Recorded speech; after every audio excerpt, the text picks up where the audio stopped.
Let's call our meeting to order. It is 6:34 on the 26th of December. This is the meeting of the Green Mountain Falls Fire Mitigation Advisory Committee. So we have David Douglas, John Bell, and Paul Yingling present, and we have Kelly, who is not present for our meeting tonight, Kelly Hunter. And we have also as a guest is Nick Donzello, our Board of Trustees liaison, is present tonight. Microphone's working now. We're good. Yay! All right, Nick. Good seeing you guys. Yeah, Merry Christmas. Yeah, Merry Christmas, Nick. Thank you. So I don't know if y'all have had a chance to review the agenda or not, but if you feel like we have any additions, deletions, corrections that need to be made before we get started.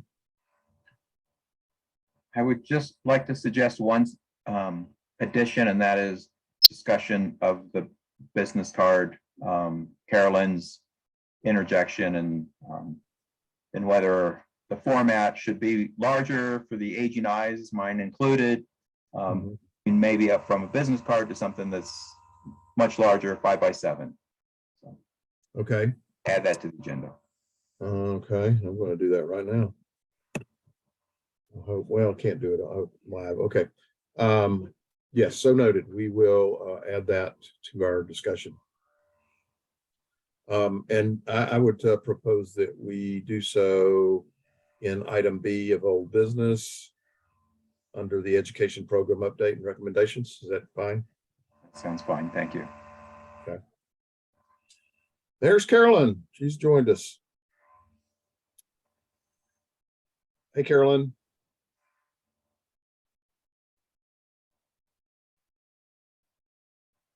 All right.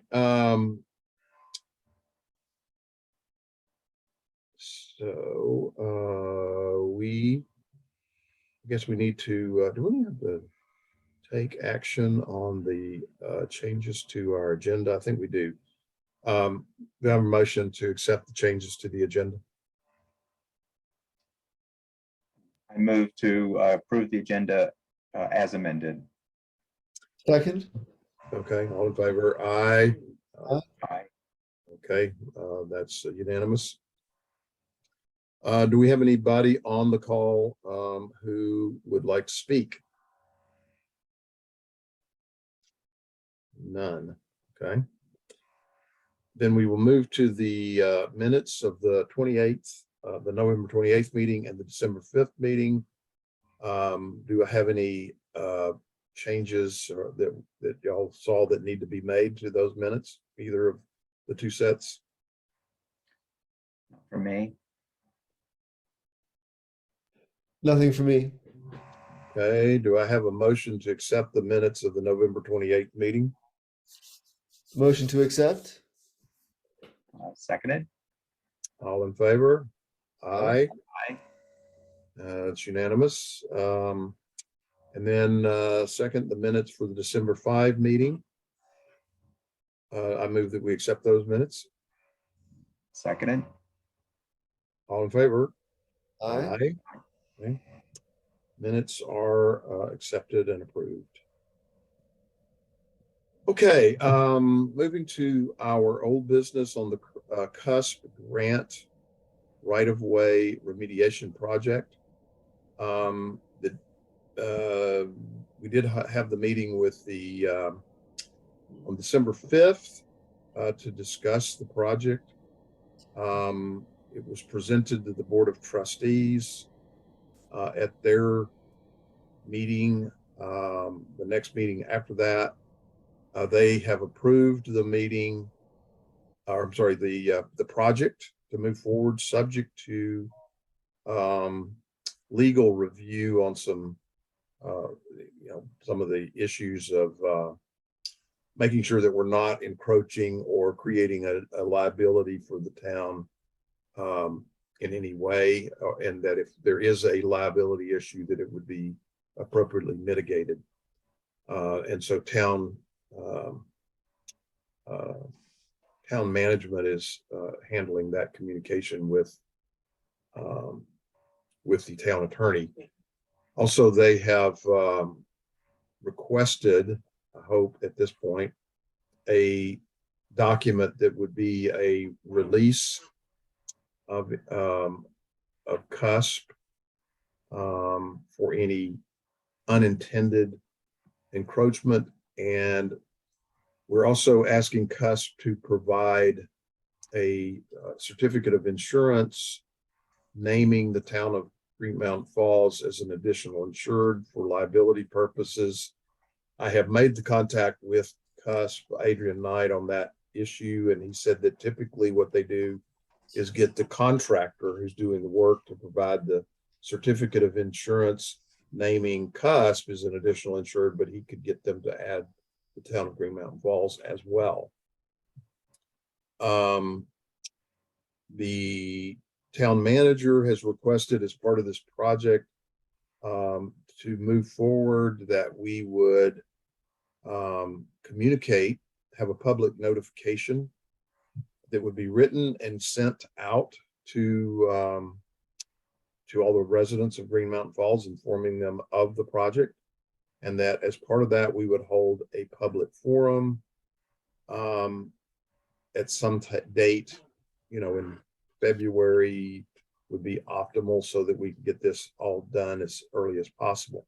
So there's a couple of things that need to happen. One is a public notice that needs to be written.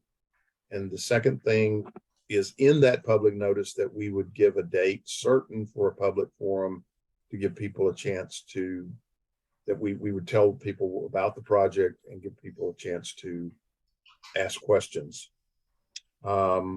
Following that, then CUSP would begin the marking process for where they believe the boundaries to be.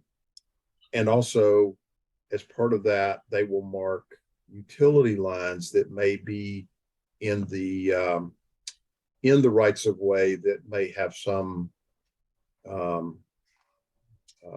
interference, we'll say, with the work that they're doing, that we might need to communicate with Colorado Springs Utilities. So I did not see any draft of a public notification letter. John, were you doing that, or what did we decide on that? Thank you. Yeah, so, and sorry. So yes, I still have that on my to-do list, and I'll get that to you. But can we talk a little bit about sequence, just so I make sure I understand some of this correctly? The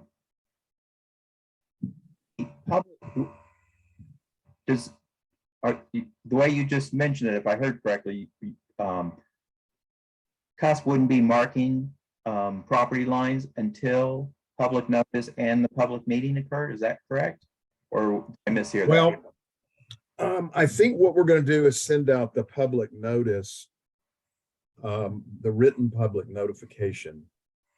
And at that point, then we would have Adrian, give him the green light to move forward with marking, so that people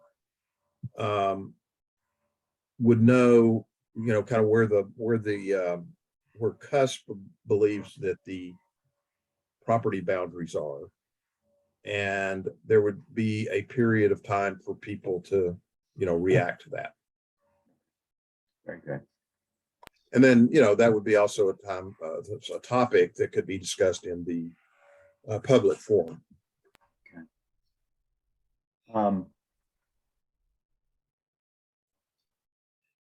Hey, David, I have a question. Would including this notification in the monthly Board of Trustees meeting serve as both notification if we added it to the agenda, and a public meeting if we briefed, or CUSP briefed, their plans at a Board of Trustees meeting? Or does this need to be both a standalone communication and a standalone meeting? I think what we're envisioning is having a public forum that would be a separate event from a Board of Trustees meeting. So, you know, a meeting that would be held, say, at Sally Bush or Town Hall, it doesn't matter. Just so long as we have ample space to accommodate people. Or, and I haven't got all the details of this worked out yet with Becky and Nate, but we could do Zoom so that people could attend that forum, that public forum, from their home rather than having to get out. So on that last topic, so when I was talking to Becky, the day before your conversation, David, Nate was saying that the Sally Bush doesn't have good Zoom capabilities. Town Hall does, and that it's very difficult. I don't know the technical constraints on Sally Bush, but it didn't sound like it's got good Zoom capability. And so one of our criteria, and I think it's an important criteria to try to include as many as possible, is that then Town Hall would be the appropriate venue. Okay. So the committee, I think what we need to do is, well, first of all, we need to prepare the written notification, and that needs to be recommended to the town manager as the fire mitigations committee's proposed communication, because she did ask that we keep her involved in all of the creation of whatever the communication is, so that she knows in advance and has some editorial privilege. And I told her we would do that. So I think at that time, what we need to do is kind of decide on, I don't think we as a committee can set the date, since we're not in charge of the town hall calendar. I think what we have to do is say, we're going to recommend a public forum that the date is to be determined by the town, but not later than the end of February. I mean, something of that nature.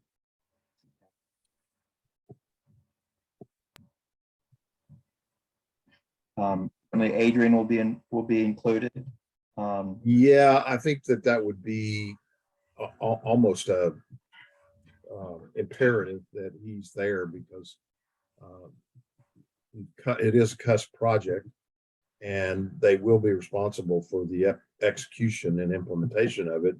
So I think people will want to hear from us directly in this meeting. And do you believe that CSU will be invited? Since you and I talked last, as I walk the doggy, I've been, sort of taking notes. And yes, there are lines that are crossing some of these rights of ways, and in one case, even running up the right of way. Oh, really? Yeah. So, do you foresee their participation as well? Is that an agency that needs to be coordinated?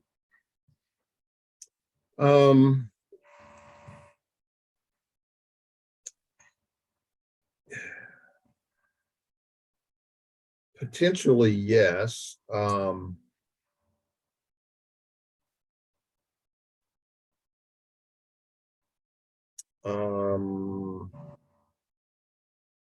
just trying to think through.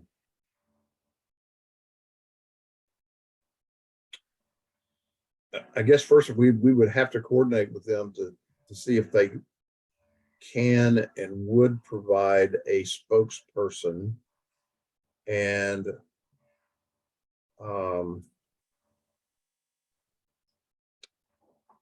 I think what we're going to have to do is consult with them first and say, we're doing this project. Do you have guidelines for us to adhere to? I just say we need to get their input before we determine that they need to have a representative present in the meeting. That's my sense of it. They may be liable too for much of that area for maintaining and ladder fuels and all sorts of stuff. They may be liable. May get some extra free acres there. Yeah, that's a good point, because they do have the responsibility for trimming and removal of trees that are potential hazards to the lines. Yeah, Cuss may be able to identify exactly where a lot of those lines are. John, I mean, you walked up a couple right of ways.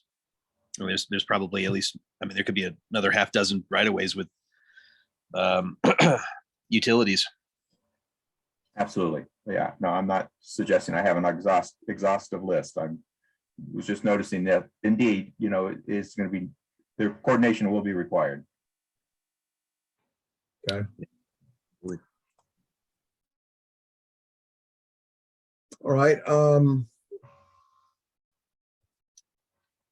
So maybe what I need to do is talk to the town manager about this situation and tell her, John, that you personally have observed that there are a number of these undeveloped rights of way where the lines cross over the right of way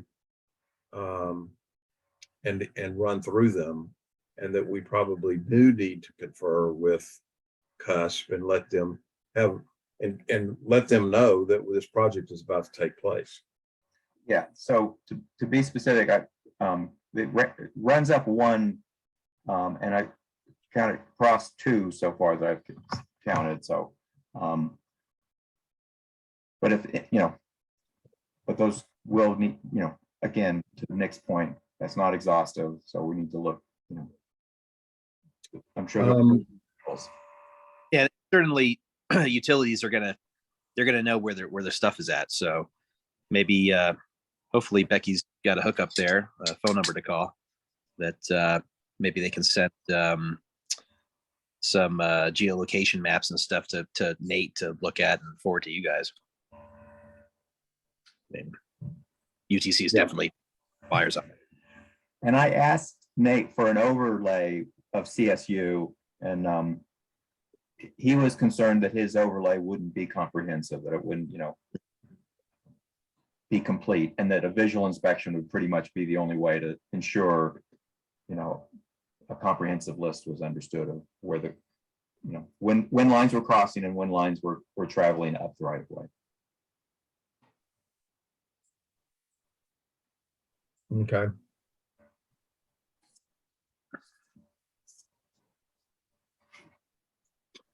I'm trying to think whether it would be better to have Adrian go ahead and do his marking, because he did agree to note on the map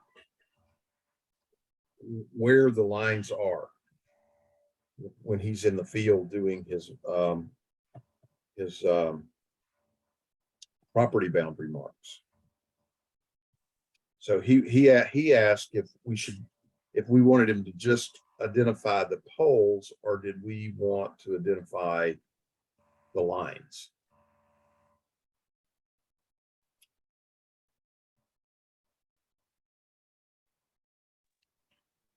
I think those lines are going to be applicable to this project if you're cutting down stuff. And yeah, UTC should be tracking where everything is, but from what I understand, it's difficult to ever get them on the horn. And who is that? It's hard to get them. Utilities, you know, Colorado Springs Utility. I guess I don't think there's a great relationship there as far as and yeah. I know that CUSP has some guidelines that they will not work within a certain distance of in other words, they won't cut a tree that's within a certain distance to a line or a pole. And I'm trying to get Adrian to give me what that policy is. But Well, certainly if he's able to identify some problem areas, I would imagine again, Colorado Springs Utilities have to be liable for something cleaning up Mhm. around this. There must be easements and contracts and with the town. Well, I think, first of all, it would be helpful to know exactly how much of the rights of way are affected. Hmm. I mean, John, you said you've seen where there's a crossing in two places and there's a line running within a right of way in one place, right? Correct. Yes.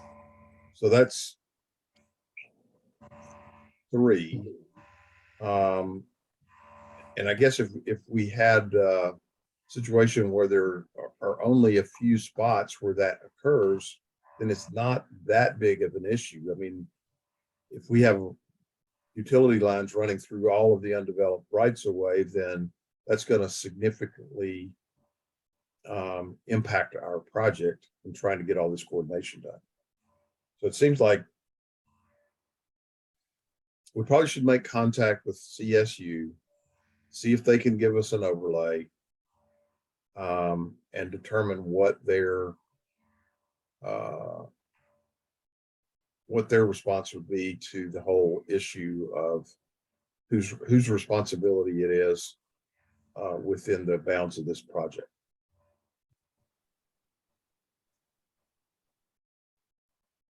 Is that a reasonable thing for us to ask Nate to do, to request the overlay and add it to the map? Well, I think the request, I mean, I'm happy to, if they will give me the permission to do it, I'm happy to do it. Otherwise, I think that the request does have to come from some authorized representative of the town.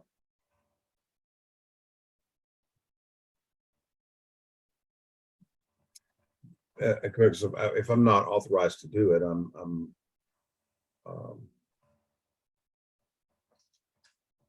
not sure I'll make any headway.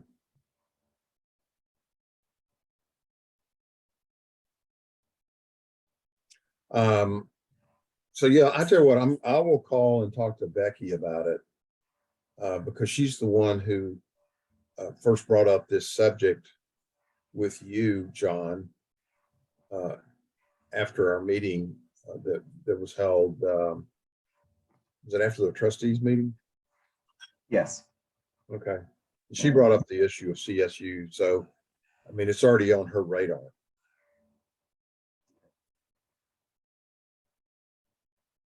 Okay. So I'll take the action item for contacting Becky to brainstorm sort of what has to take place with regard to CSU and identifying those lines, getting an overlay so that we can sort of build out our map.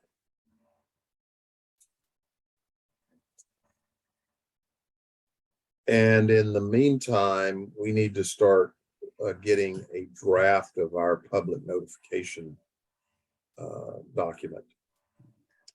And if you're, sorry, go ahead. Happy to contact Becky to see if there's a standard format for how public notices get created. I don't, there may or may not be. Do you need some help on that, John? In terms of writing it? Be happy to accept all help. Yes. Paul's a great writer. If he wants to attack it, that's fabulous. Carolyn's a great writer. Yeah, I'm happy to help. I think John is right. There's probably, some typically turgid municipal prose that will be uninspiring to get the job done. We just should, find that format from Becky or Nate and have at it. Well, since I'm going to talk to her anyway, y'all want me to go ahead and just ask her if she has a particular format that she wants us to follow in terms of writing a public notice? Sounds good. And I'll just let y'all know. I would say I'd like to get this public notice written and approved for recommendation to the town manager.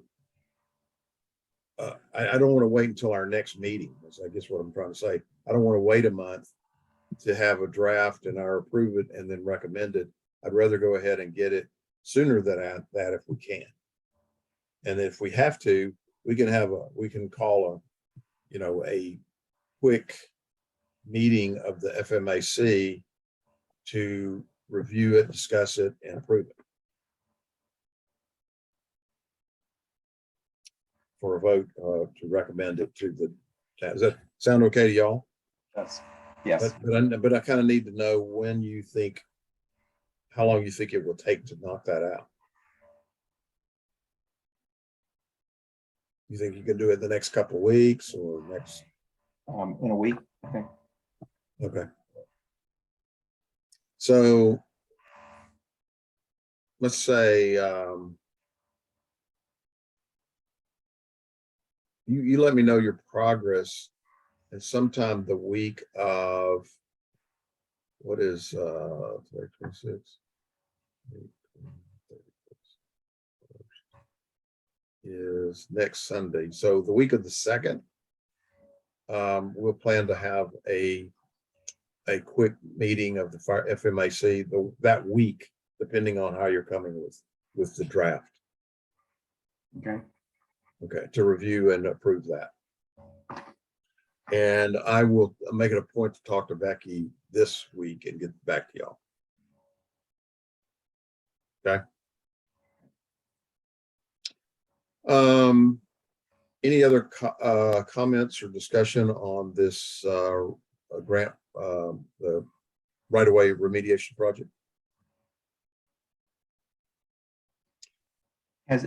Let's move to education program update and recommendation. And number one on the list, of course, is the business card notice that we want to put out that John has presented to us in a separate email. Do y'all have that where you can refer to it, or do we need to put it up on the screen? Dave, can you put it up there? And I haven't apologized to Carolyn because I'm just realizing I didn't copy you on the email that I sent out earlier today that showed the mock-up of your wordings, Carolyn. So that's what David, if he can put it up on the screen, would show. Okay, let's see here. John. And so to begin, I want to thank Carolyn for presenting a much less wordy alternative to what I had drafted. You know, I've got this sort of thick paragraph, and she put it down into sort of 3 key points. And I really like the way she pulsed the information. You know, it's shorter, it's direct. I really appreciate that, you know, that clarity in terms of that contribution. Are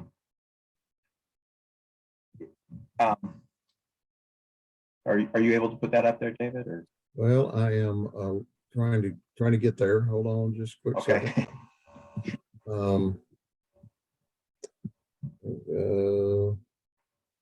So do we want to look at the 5x7 or the business card mock-up? Yeah,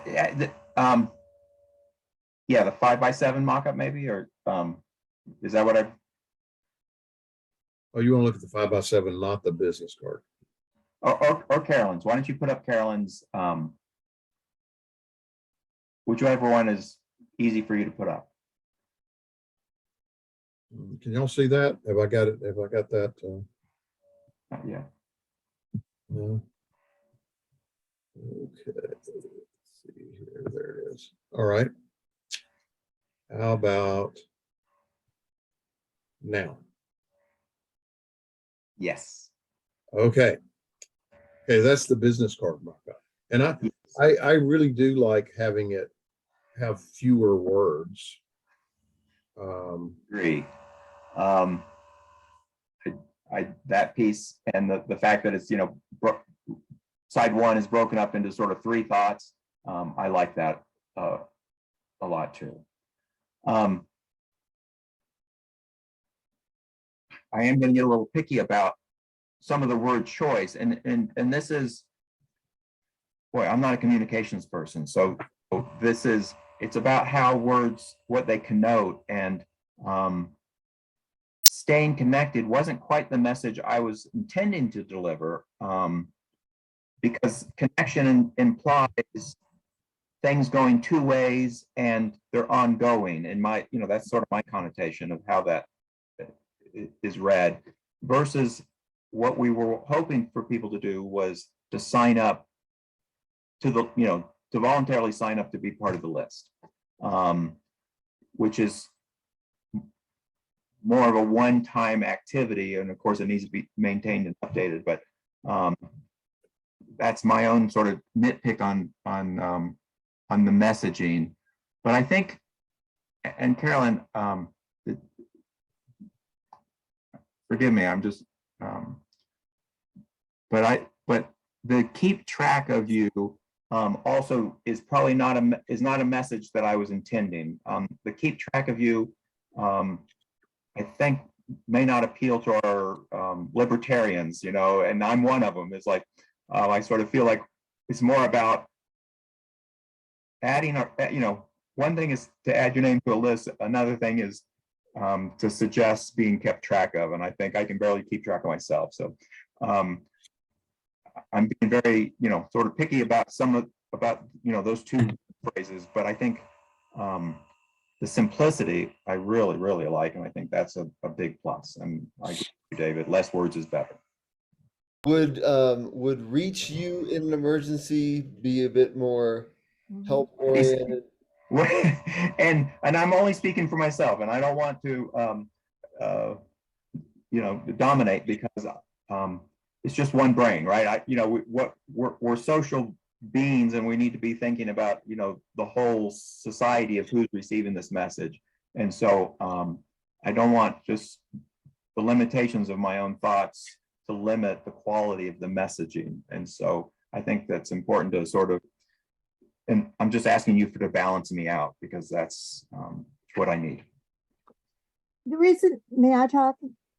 Yeah, go ahead. Okay. I guess I was thinking with connected, I was thinking back to when my mother, whenever we, traveled or something like that, but she always wanted to know where we were. I was sort of thinking about just a family thing, and I the family of Green Mountain Falls, and that I wasn't really thinking of, keeping tabs, but the conversation that you and I had, John, about but you wanted to, they want to know who is still there in Green Mountain Falls, and should the worst happen, and how many body bags, God forbid, without getting into all that. That's where the stay connected. It wasn't meant to, I wasn't thinking in the libertarian vein about that. I should have recognized that. I like Paul's how to reach you, but I like that suggestion a lot. So it was just more of the vein that we just kind of want to know where you are, because we're so concerned about you, and we don't want to lose you and everything else. That was where I was coming from on that. And Carolyn, I thank you, and I fully appreciate that, because I understand the words that I chose, and you understand the words you chose, and this is where the communication is important, because now I understand your perspective much better. Yeah. And I get lost in that, so thank you for being patient with me.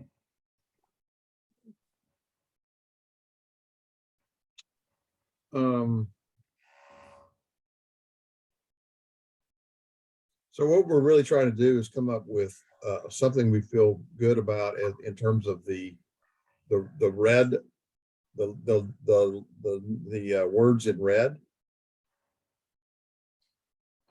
Yeah, in terms of what message does fire mitigation want to promote? What is it that they're truly after? Focusing in on our goal, and if our goal is to get people to voluntarily help populate this list, then, that we're as direct and as simple as possible in making that request. That's the way I see it. Is the 5x7 card an alternative to this? So- What is? I started thinking about my aging eyes and everyone else's aging eyes, and whether we're trying to put too much information on a business card, and whether a 5x7 card, which is a very popular vehicle to send through the mail, would be easier for everyone to read. So that's the reason, sort of changing the format to just help make the information the easiest to read, and not get, anyway, easy to read. That's what I'm all about, David. Is it too many words on a business card? Yeah. And if, maybe a 5x7 is a more appropriate format. I just pulled it up. If I got it, can y'all see it? The 5x7? No. No. Okay. While David's doing that, though, I guess I just thought that the original wasn't it your concept of the business card, John? Yes, it's easy to carry around in your back pocket, and you see someone at the post Yeah. office, you just whip it out of your back pocket. I know, I've changed. I know, I did Okay. change. But again, I just think that was a beautiful idea. Oops. And so that's why. But I'm willing. I'm good for anything. So.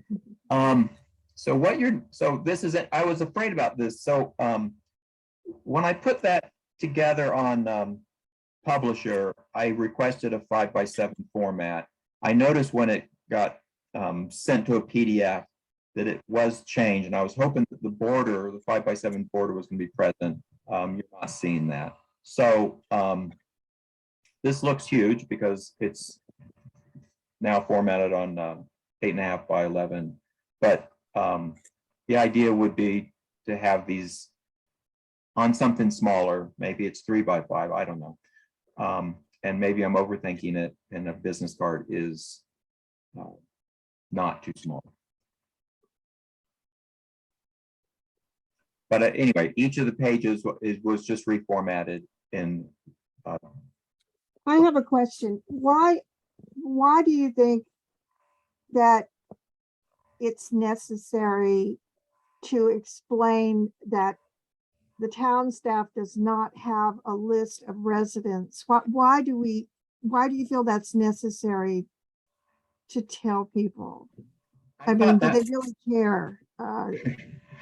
That's all. I felt like that was a motivator. I felt like that defines why we're asking. Why are we Okay. asking for your address? Because the town doesn't have one. So Okay. for me, that sort of set the rationale for the request. All right.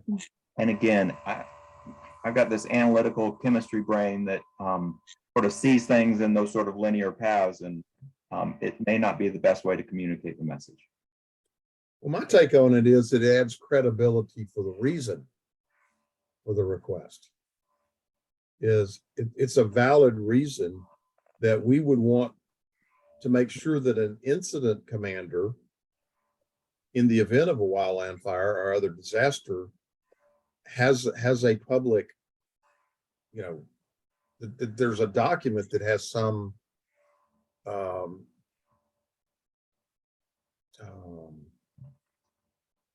has good information, valid and up-to-date information. And also we need to be able to make sure that we're communicating with people. What's an incident commander?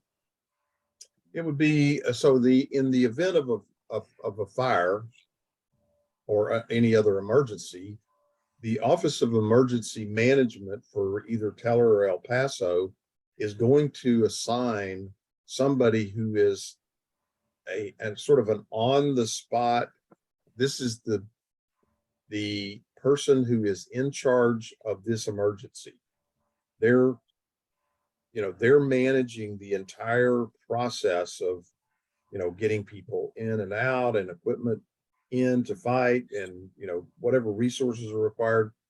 And this is one of the things that we were told in a meeting that we had at town hall, I don't know, a couple 2 or 3 months ago, where we had all of the OEM people in from this region. And one of the things they said was, one of the best things you could give us is a good map that shows every street and every property in town, so that we have a the most current tactical map that we can work from. So they want information that's current when they arrive on the scene. And the incident commander would be like the town manager or, or, No, this would be once this becomes declared an emergency, you could kind of forget that, the town manager, the Chief Murphy, they all become subordinate to a much higher authority level, whether it's the county level, state level, or even federal level. They're subordinate, and whoever that higher level person comes in and says, we're taking over this emergency at the county level or at the state level, they're going to put somebody in who is the incident commander. well, I think that would be, I think people would welcome that sort of structure, knowing that there is some sort of a plan or a structure in place, rather than, you know what I'm talking about, that they would know that there's actually been a lot of thought put into this, and that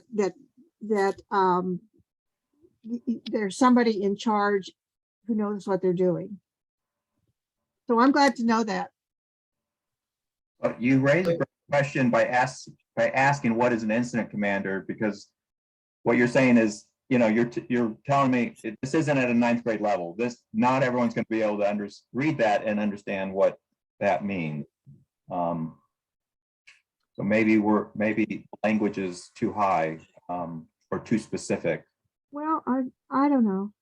I was just thinking, just listening to what David said, was talking about that, when you have your town meeting about the rights of way, I wonder if, I mean, this is all worth telling people also. I mean, explaining to people, you don't want to have another meeting or something, but I think this is all really good information that people would be interested in.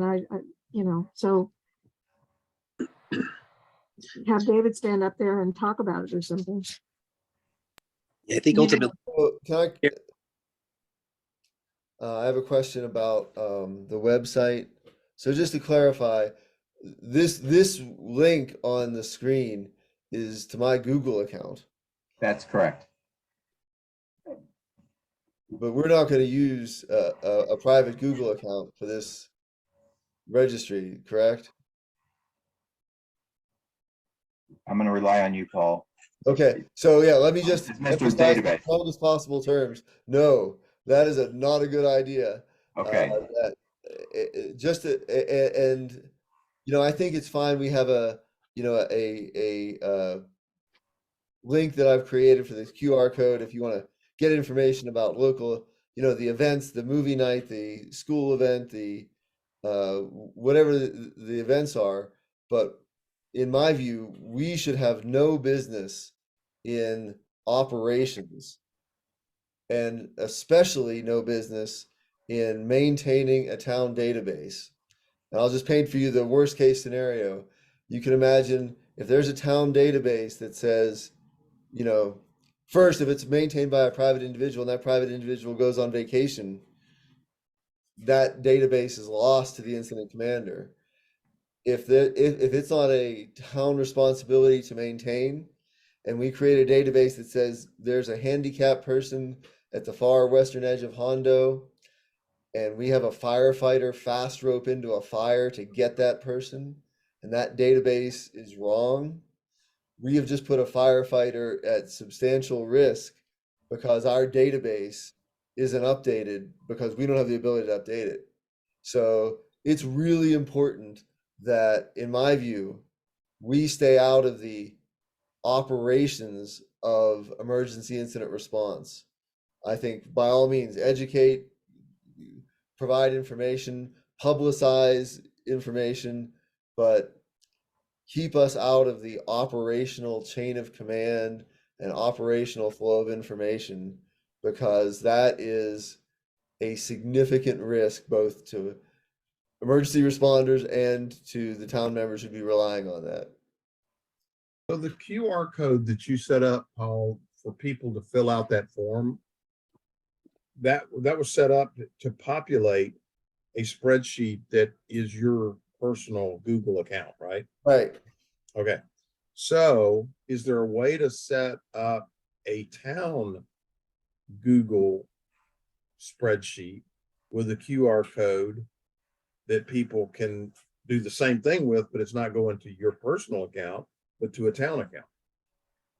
Yes, that would be easy enough. To do that, The- you'll need oh. to turn off airplane mode. Sorry, my Siri was taking over for a second. Yes, I don't want to speak for the town's IT capabilities, but setting up a QR code is easy enough to do from any web link. That additional language where we say it's a secure website, that would, I think, require some additional scrutiny, because I won't pretend to know. I can say with absolute certainty, a Google form is not a secure account. And so we would, need to get some IT people in there to help us create a secure link. And I'm sure that's a relative term these days, right? Yes, that is absolutely true. That may be a good word to use. Yes, securities, yeah. For sure. You're absolutely right. And I know, in my conversations with Becky, she wants the town to maintain this. And that did come up in our last meeting, and that, David was asking good questions about why would we want to relinquish control? And you're answering those questions very succinctly. I agree. What I've told her is we need functional access to the list so that we can conduct our business. But I am also sensing that they don't have the capacity to build or maintain a list, or they would have done it. I mean, in the history of the town, we've never had a list right of the information from tax records. So, and I did verify that recently with Nate, and that is exactly how they get a hold of people in the event that, there's a notification about an STR or whatever. It's through tax records, and whether it's right or wrong. Yeah, no, and I would absolutely be willing to help them set it up, and work with the town manager, but I think the key is, well, there's two keys. One, it's got to be a public record under the control of a 24/7 on-call public authority. So if there's a fire in Green Mountain Falls and they need to find out who is at 11120 Pueblo Avenue, that the marshal or the town manager or someone who is on call 24/7 can access that account immediately and use that information in an incident response. So the setup, I think, could be done by volunteers, but the access has to be controlled by a 24/7 on-call public authority. And then the other part of that is, and this is where the town's got to get into whatever privacy requirements they have based on state law to maintain the safety of public records, and when so that this is only accessible to the public. And there I wouldn't pretend to know where to start. Like that's where we have to get into. So David, here's what I'm hearing is, we've been talking about the wording of a business card that's sort of in a, ahead of itself in terms of the mechanism to then, to actually house the data. So we should probably be unless we're changing the function of the business card, put this on hold, because right now, with its intent to create a town registry, we're ahead of ourselves. The database isn't established and set up with its security, as Paul's pointing out. Mm-hmm. Right? Well, I was just sitting here thinking, this whole idea came to my mind a while back because Chipeta Park Association, I don't know what they call their group, but they have a database of all of their homeowners in Chipeta Park. And surely they had to address these same issues, right? I mean, Well, I guess it depends on what it's The used for. function. Yeah, if it's just used for, hey, there's going to be a movie night at the school, that, I feel pretty comfortable maintaining that as a private person. But if it's operational information that goes to an incident commander that is used to put firefighters into harm's way, that's a very different database than notifying people of movie nights at the school and etc. so could we develop that database for our purposes only, and basically tell the town, look, we have this information, we're happy to give it to you, but if we give it to you, it becomes your responsibility as far as how it's used, and how it's protected from a privacy standpoint. Can you do that? Yeah, I mean the privacy issue I think is something the town could work out. I'm sure they already have a way to maintain private records. The up to date part of it is the greater concern, because we gather information once and no one has not just an obligation but the mechanism to tell us, hey, I rented this year, my lease is up in June, I've moved.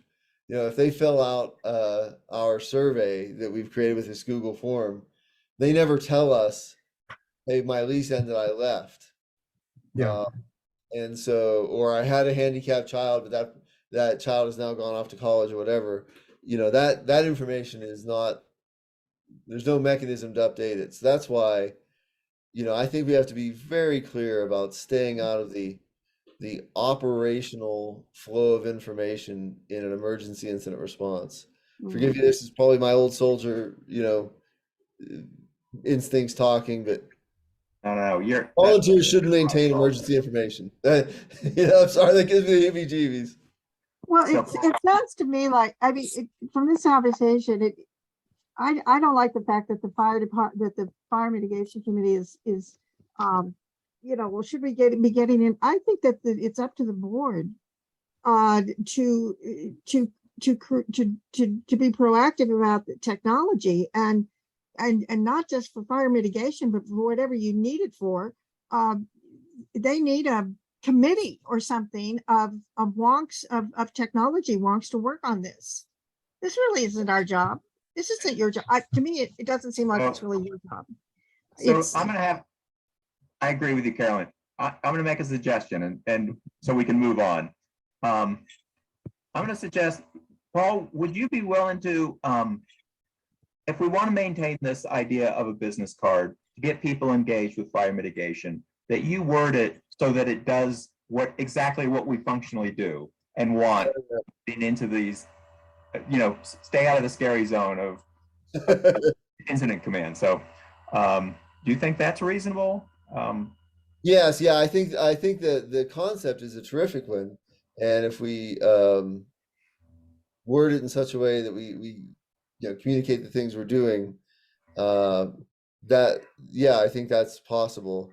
And I think Carolyn's comment about this is a bigger issue than our committee. That is probably something to forward to the board to tackle, because you can imagine it's necessary for fire mitigation, but then the town probably has other reasons to want to know who's in town and where they are. So yes, we could absolutely work together to fine tune the business card concept, which I think is a terrific one.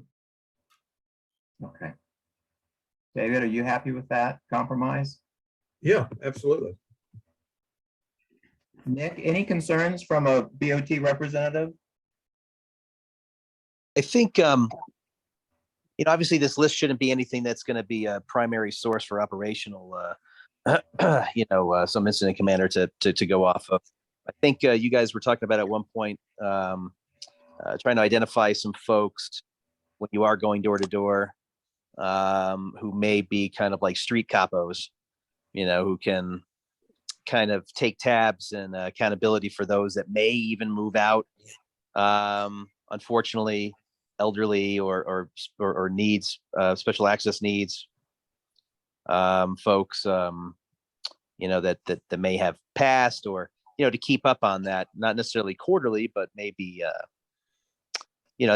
just an idea. Again, I mean, we're probably not expecting to be a resource for emergency services, but certainly worst case scenario, that if it's the last bit of information you could ever provide. I mean, it's something. You don't want bad intelligence, but again, if you guys are able to identify individuals on streets that may want to volunteer some of their efforts and time.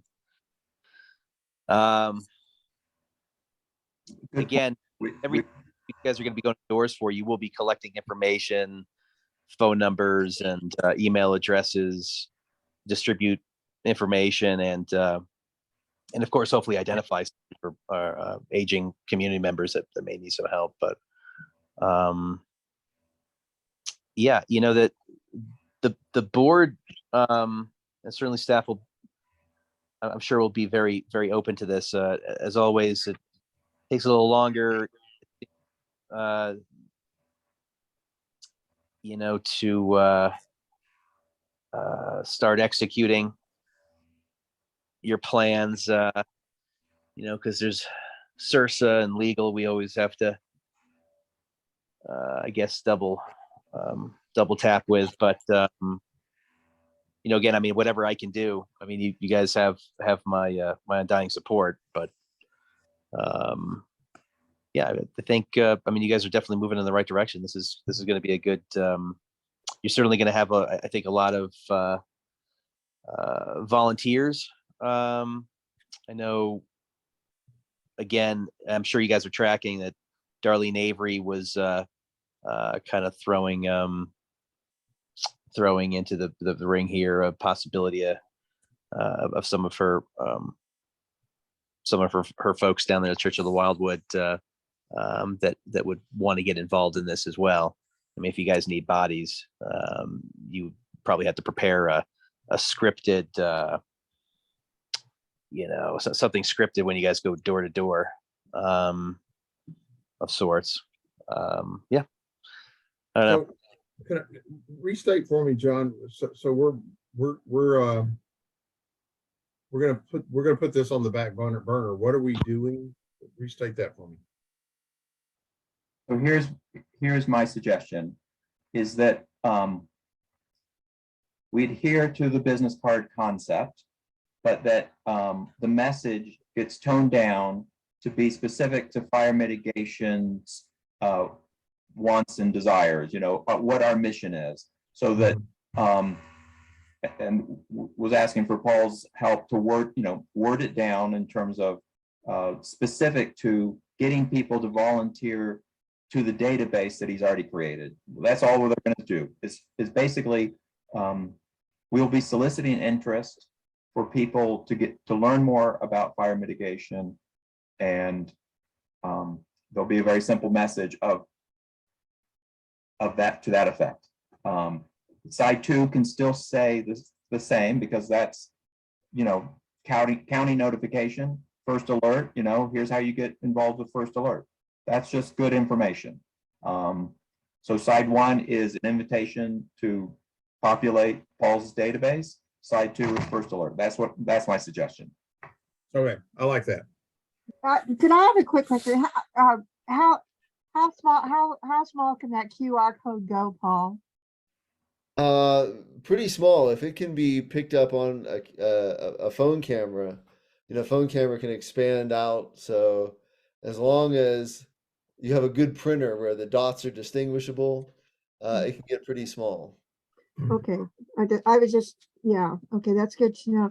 The other thing, the other issue I have with the QR code, and I think it's really great, and we need to do it, but there are a lot of people who look at that funny looking stamp and go, what is that all about? And I know the last time that I posted your monthly tip in the comment section on the Facebook page, I actually wrote a lighthearted explanation on how to use that thing, because I went for months without using it, and it's really the easiest thing in the world to use, but it's just kind of off-putting, to somebody. And I there's no way you can do it on a business card to explain it, but Right. when you hand it to people or something, I don't know, it's just. We could just go with a website also, because that would even when it's small, it takes up space. When when you're limiting yourself to a 5x7, that gets pretty small. So every square inch counts. So yeah, Website or 5x7? I thought we were doing the business card. or yes, even a business Whatever card. the format is. Yeah. Yeah.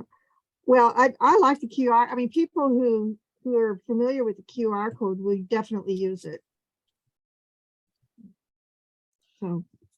Yeah, and we could do a version of each and just see, kind of prototype and iterate, see what people respond to. I'm sure there'll be enough room. You guys could just double tap on the card, Like you said, the QR codes can be pretty small as long as they can barely see it. Right. Email address. You guys could double tap with that, I'm sure. So are we going to get a new draft of what it is we're going to use and what the wording is going to be? Yes, page 1, side 1 is not adequate. It's directing people the wrong way. So I think that needs to get softened and redrafted. Okay, so next meeting then we'll see a new draft.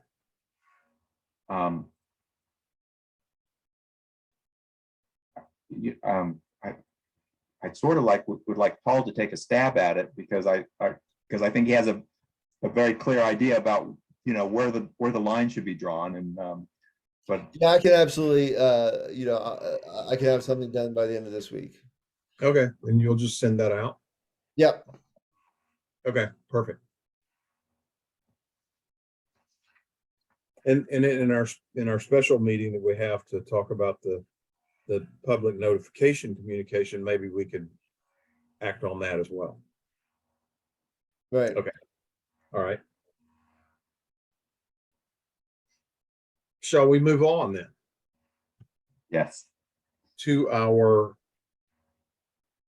current draft of the education program, which is attached to the agenda packet.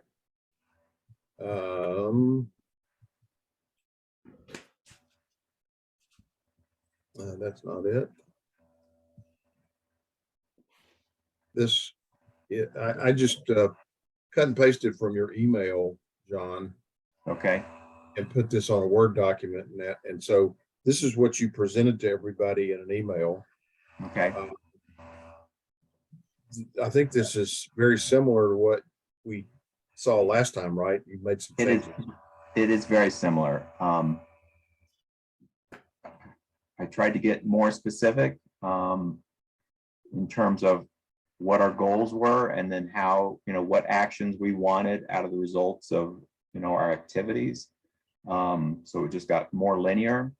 I think with Nick's comments and Paul's comments, we've got to think more clearly about roles and responsibilities for block captains. And I think that it would get more towards supporting our goals, fire mitigation goals, and less about getting in the way of creating a town database. So we're putting that aside for great reasons. So I guess, David, what I'd like to do is see if we could get a general, well, and then also get a general approval that we can start taking action on these items, or I can start taking actions on these items. And also decide about how the education plan itself gets communicated to the Board of Trustees, if it's just a FYI or if it needs approval. So that, again, we can start, planning out these things, because I think that's even in our detailed discussion tonight, if we're modifying and changing this, I think what I'd like to know ultimately is how do I start moving forward? Like that's.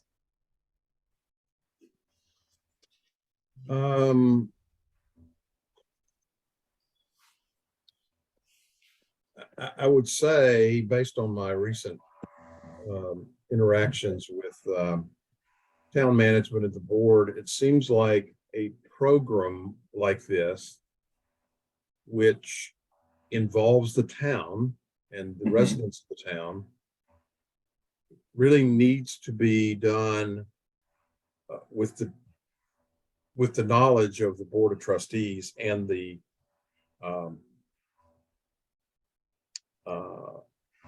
I guess the approval. I mean, to say, yeah, this is a good thing and we are supportive. And so I think what we need to do as the next step is to say to the Board of Trustees, the Fire Mitigation Advisory Committee is recommending this program as a way of educating our town's residents and property owners with regarding issues of fire mitigation. And here's the frequency, and here is the messaging, and here's the way we're going to deliver it.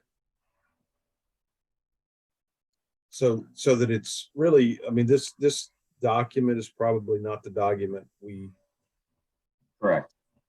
would present, but it would be something more succinct.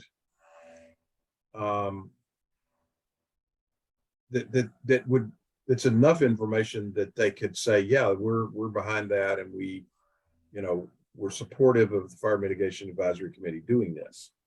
So, okay.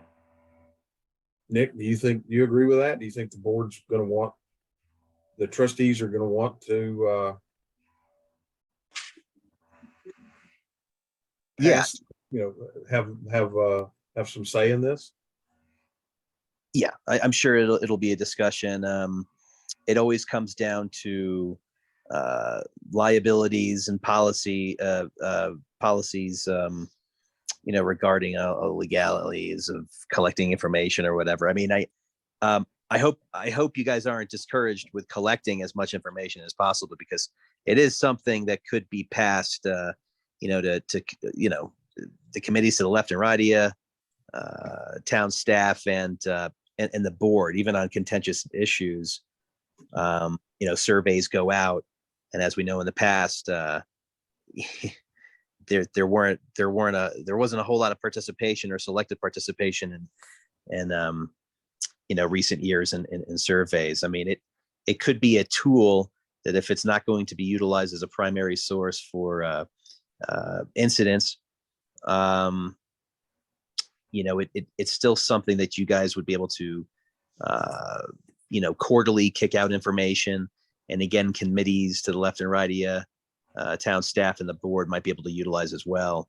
Obviously with the express permission of the resident. So there may be some, if you guys choose to do that ever, I would, it's kind of a BB at a freight train. If you guys are going to be going out anyway, door to door,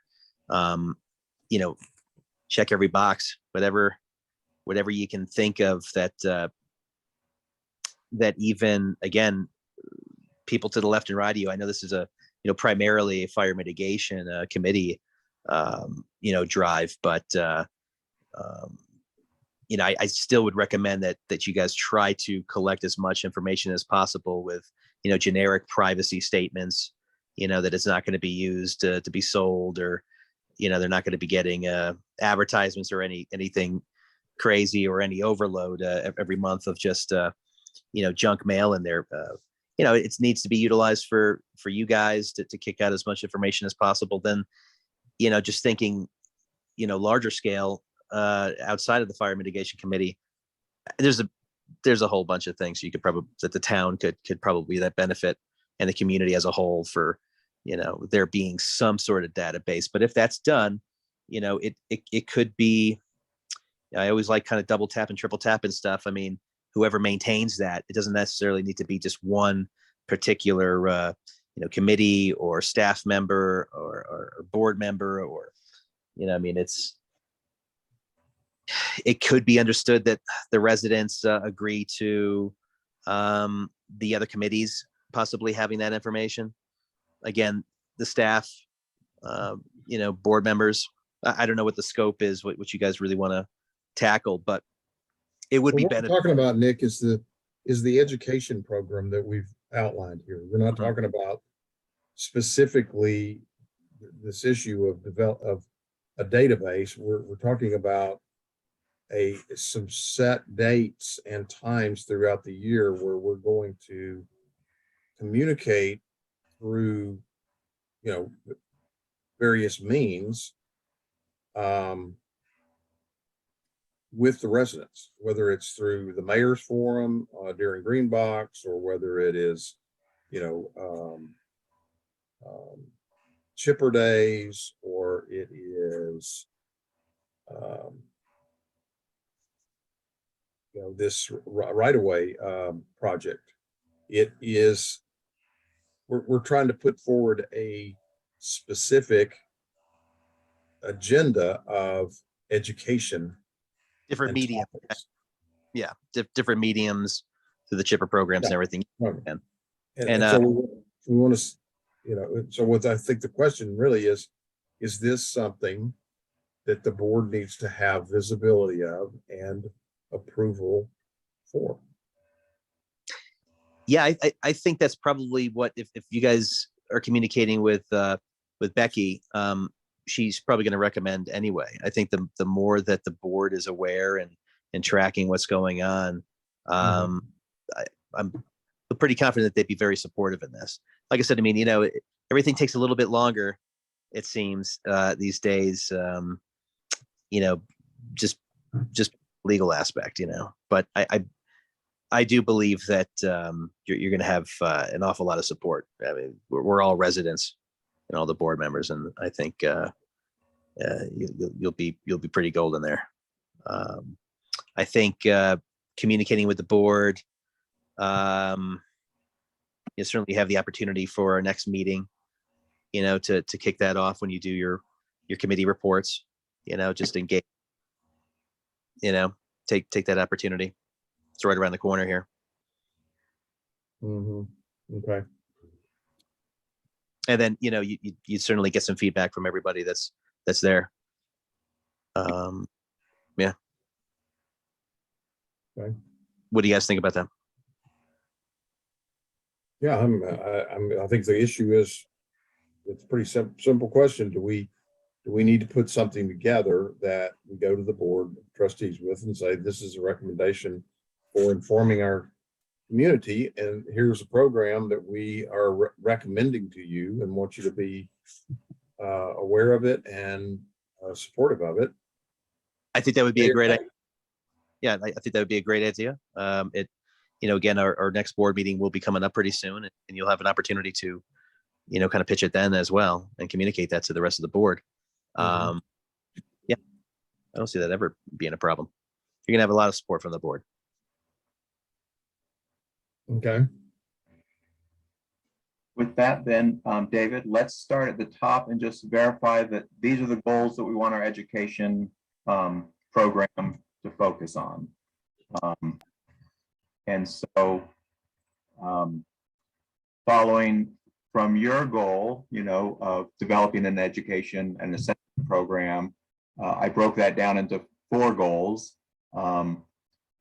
So the first, develop a cadre of volunteers interested in supporting our goals and mission, including block captains. Does that, do we feel like that is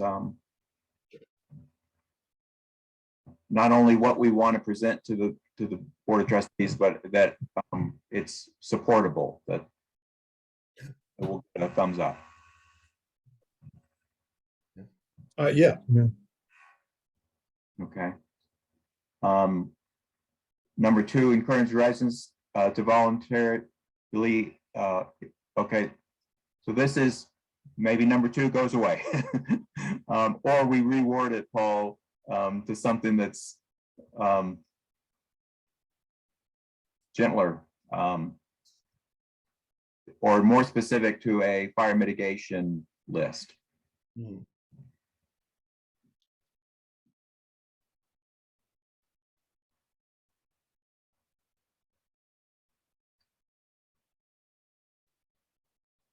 Yeah.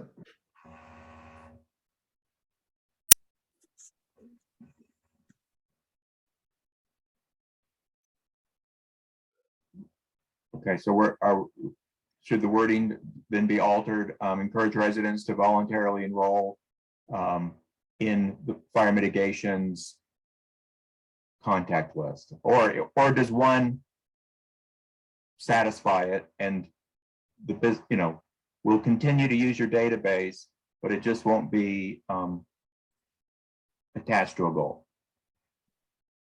No, I think it's fine to, again, it's like the Chipeta Park example David brought up. I think it's a terrific model as a kind of community contact list where you find out what, fire mitigation efforts are going on in our town. I think that's a great use of it.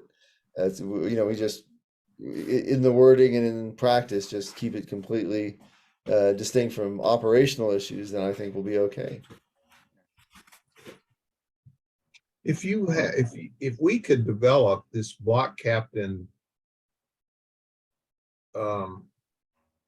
program, your ability to collect and build a database, collect the names and addresses, contact information for a database, to me is greatly enhanced, because you have these local block captains who, you're going to task them with developing that, right?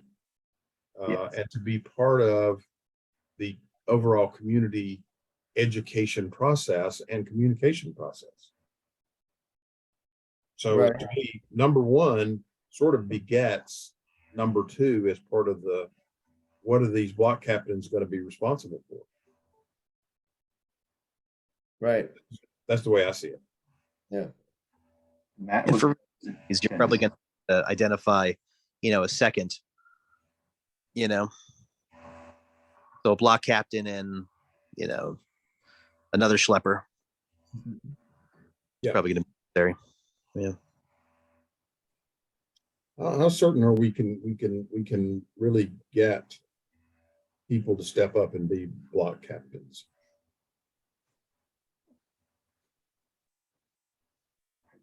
For me, you throw out the request and you see who raises their hand, and if let's say we get 5 people and all of Green Mountain Falls to raise their hand, well, I would say, let's start with 5 people, and then it might take a year to get to 10 people, but I mean, it may be quicker that if you get the bodies that go door to door, as you're going door to door, you may be able to identify a few individuals. As we know, we could throw all we want at a wall, see what sticks, and it doesn't really seem like there's a whole lot of response. And I don't think that's for any other reason that just people in the current mechanisms and mediums that are being utilized they're just not on,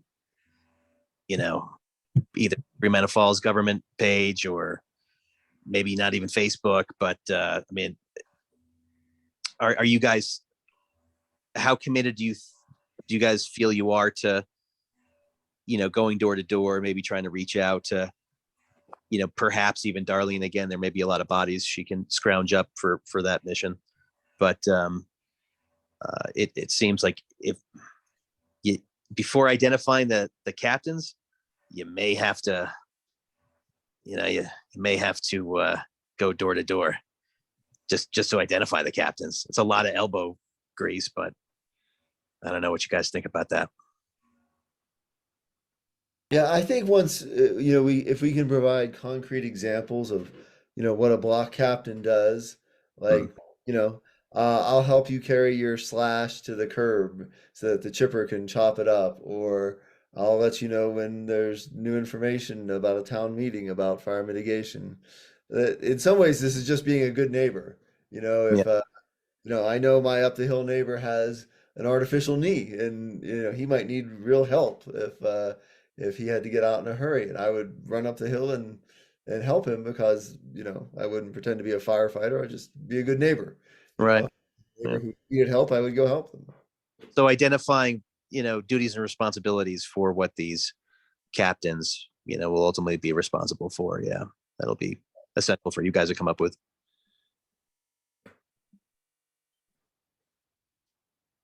Yeah, I think that will take some of that perhaps sales resistance away if we can just say this is really not much more than just being a good neighbor and helping your neighbors out, and getting information and helping them be safe. And you're not a you're not a firefighter. You don't have any official duties. You're just there to be a good neighbor. Right.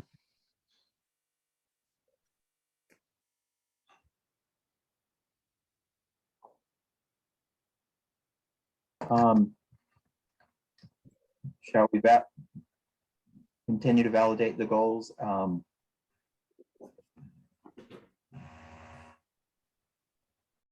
David, if you scroll back to the top, we can review the next Okay, sorry, yeah, list. okay. And then number 3, focus on education that encourages residents to take actions. Oh,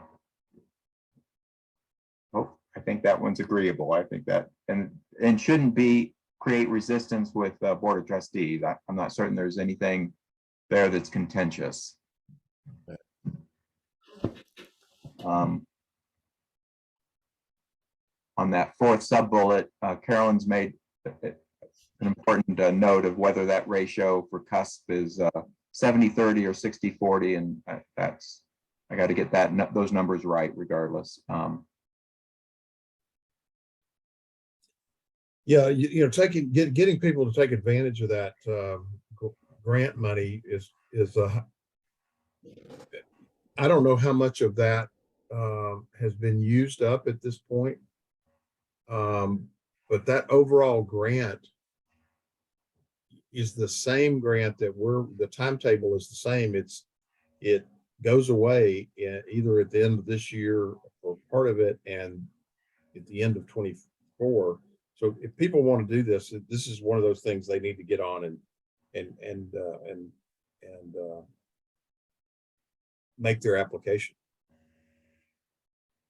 Okay. Great. All right. And then the last goal, provide regular updates to the Board of Trustees and the residents. Again, I don't think there's anything too contentious there. So with that, David, with mild modification of number 2, I think we've got goals that we're agreeing to and could be defensible with Board of Trustees. The question for me is there anything lacking that you would want to see an education program include that isn't listed there yet?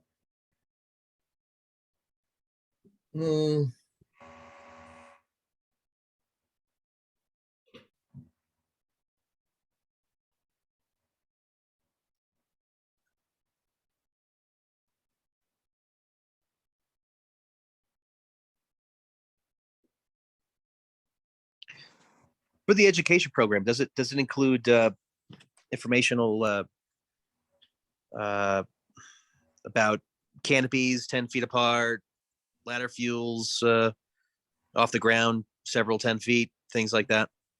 Those are part of that's part of the discussion you guys will be having or disseminating to the residents, like standards. I see part of that as the first sub bullet under 3 with Paul's monthly mitigations. He's been addressing that. Well. Then in part of our public forums, that can be shared as well. Nick, you're raising a great point in terms of, generic information has its value and gets people to understand standards. We're also trying to figure out how we motivate people to realize, make a change, in their own behaviors to affect their property against those standards. So that's where I see this focused, our education program.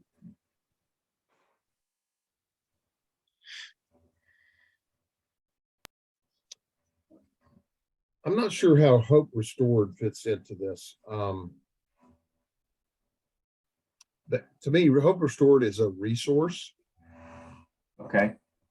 But I mean, if we're educating people on where there are resources available, one of the things that Dan Batten was working on was to get Byron Spinney to help him do the assessments. The private property assessments. There was somebody who was very persistent, Shelley, I can't remember her last name now, who actually wrote me an email and said, hey, I signed up and requested a property assessment. Nobody has gotten in touch with me. And I talked to Dan, and Dan said, oh yeah, I guess I, didn't follow up or whatever. He said, I'm going to get Byron Spinney to contact her. And I can't tell you at this time whether or not she's ever been contacted by Byron Spinney. So I guess what I'm saying is, I don't think we have really this defined as to what we're doing in terms of the assessment arena, and how Hope Restored is really supporting that effort. So I'm just not really comfortable with throwing Hope Restored in there until I know that they are really prepared to come in and do property assessments. Okay.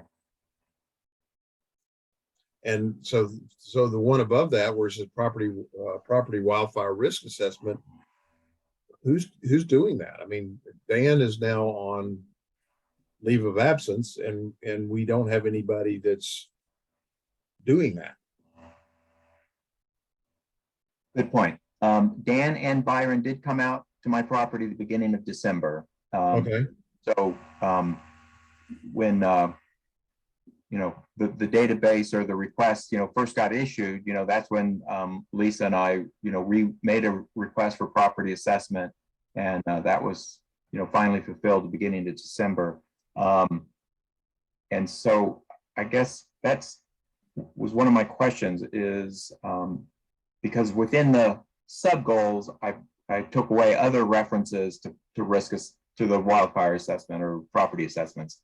Whether or not we still have Dan are ready to perform that duty. Is he? My take is Dan is not devoting any time to fire mitigation right now until he comes back onto the committee. Then we should probably remove those last 2 sub bullets until we've got a clearer path to how that would get done. Mm-hmm.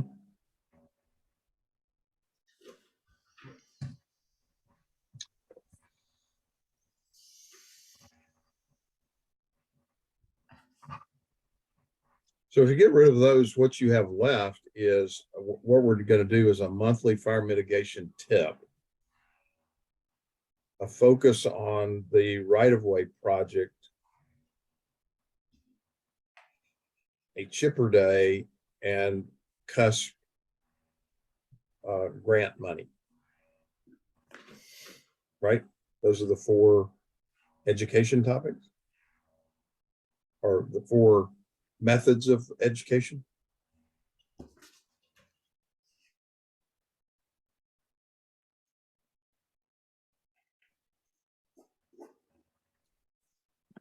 Yeah, I'm trying to think of the key word that would, mechanisms, but correct. I mean, that's not all that's detailed below. I mean, we've got,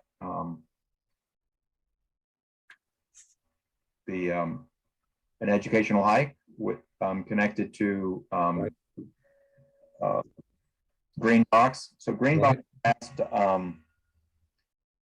Friends of Ute Pass Trails to organize hikes 6 days a week. They want to exclude Mondays. And Friends of Ute Pass Trails has responded that they're willing to do 5 days a week, Monday through Friday. They don't want to do the, or no, Tuesday, 4 days a week, Tuesday through Friday. They don't want to do the Saturday, Sunday. Mhm. And so I know Jesse, what he's looking for is multiple topics. So, you know, like a wildflower hike, a bird watching hike, until we get some approval and a mechanism of how to get this education program improved. I would like to ask Jesse for us to be included to have to host, you know, with support from CUSP or whoever, at least one fire mitigation focused hike. So that, Every month.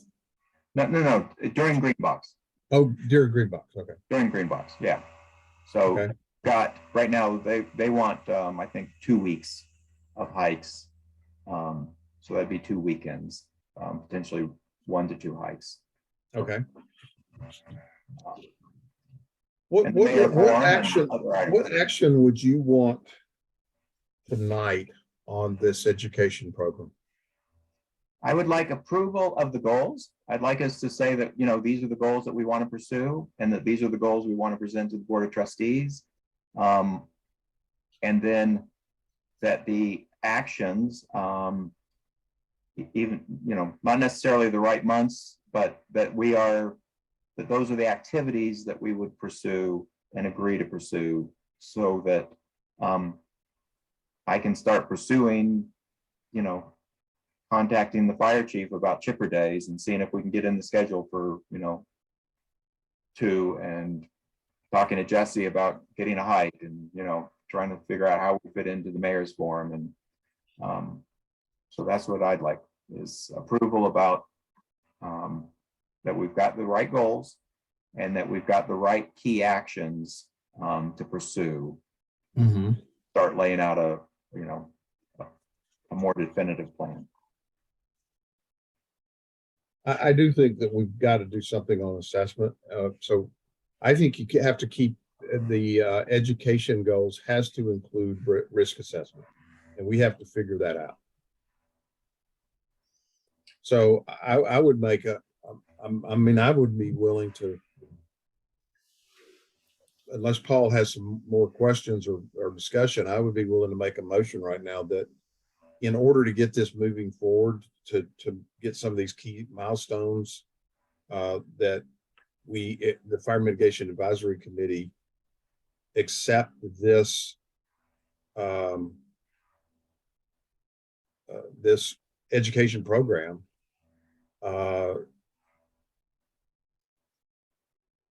effective immediately, so we can get started, and with the understanding that we can make adjustments to this as we go through the year. Yes, I agree. Second. All in favor? Yay. Okay. Okay. Thank you.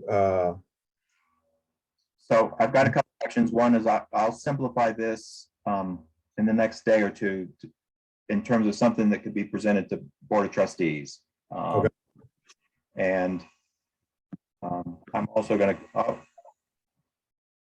I'll contact Dan to see where he, you know, if he feels like he can still do risk assessments, because I know that's something that he always felt, you know, a particular passion about.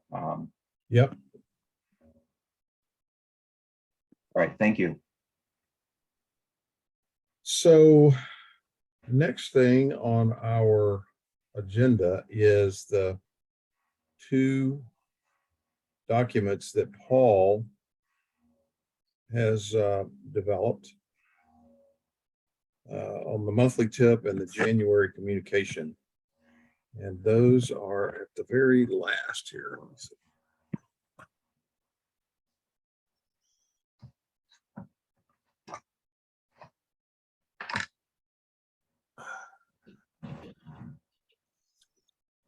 Okay, there's our fire mitigation tip for January. And this focuses on fireplaces, right? Right, fireplaces and heating, space heaters, fireplaces, etc. How is this being